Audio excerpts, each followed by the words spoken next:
늦어도 4년 안에 자산 버블과 세금 폭탄 공화국은 붕괴된다. 다시, 국가란 무엇인가? 폭락론자는 양치기 소년. 폭락론자 믿다가 벼락거지 됐다. 이번에는 진짜다. 경제학자가 아닌 일반인의 눈으로 매크로 경제를 바라보라. 누구나 이해할 수 있다. 좀비 기업이 52%다. 3월 30일이 변제일이다. 은행이 안 된다고 아우성치는데 정부가 또다시 만기 변제일을 연장시킬 것이다. 2020년에 엄청난 재정적자를 초래했다.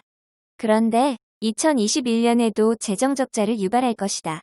뒤집어 말하면 세수를 이빠이 원하고 세수를 이빠이 원하면 가계부채 잡는 것처럼 하면서 계속 부채 유발의 뒷문을 열고 정부는 부채 잡는 쇼만 하고 가계부채는 2021년에도 폭풍으로 늘어날 것이다. 정부는 공무원으로 드글드글거리는데 지역주택 사기를 막지 않는다. 미국도 지방자치가 부패로 썩는데 한국이 미국보다 부패를 하면 더 부패를 한다. 공공기관 가본 사람이면 누구나 안다. 전라도 사투리가 심한 퇴직자들을 상담으로 두는데 거의 최신법과 다른 옛날 법을 이야기한다. 정치는 정치인과 줄 서고 세금을 빼먹는 일로 강조되고 있다. 군사 독재는 국가에 줄 서고 국가에 동화되길 바랬는데 좌파 독재는 각각의 정치인과 줄 서길 원했다. 군사 독재는 조선 전기이었고 좌파 독재는 조선 후기 방식이었다.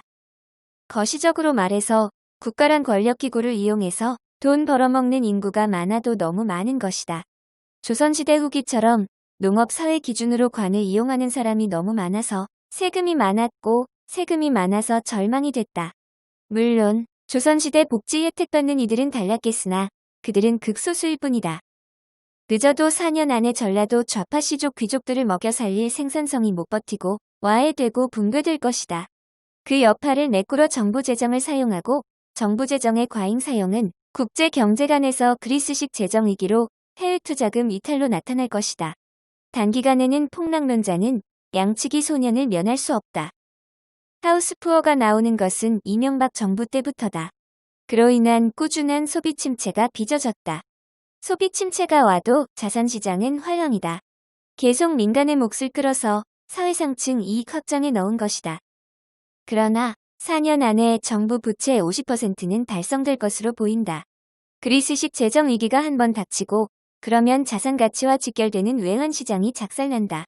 외환시장이 작살나면 좀비 기업을 은행이 계속 품어주어도 모든 게 속수무책이 된다.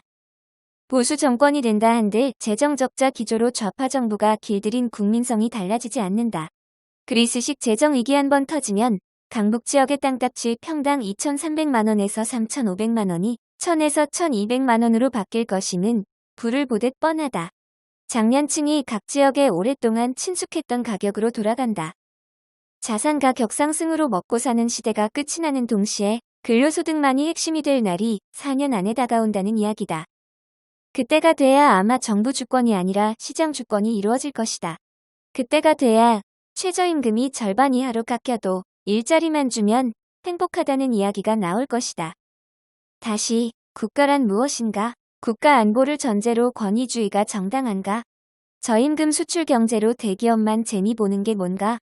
군사 독재 때 국가란 무엇인가? 성찰했다. 다시 문제를 생각한다. 정부가 하는 것은 자산 가격 올려서 세금 걷고 국민과 상관없는 전라도 귀족 꽂아 넣는 게 전부가 됐다. 그 외에는 할 수 있는 것을 안 한다. 한 줄 요약, 동일한 것의 영원한 반복. 구독, 좋아요, 알림 설정.